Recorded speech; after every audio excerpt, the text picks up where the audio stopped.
என்பதா, சிவபாலன் என்பதா, என்னை பார்த்து பார்த்து சிரிப்பதனால் பிள்ளை என்பதா, உன்னை குழந்தை என்பதா, சிவபாலன் என்பதா,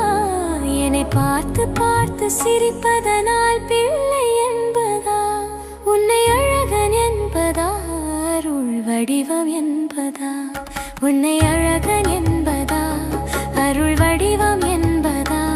சிவன்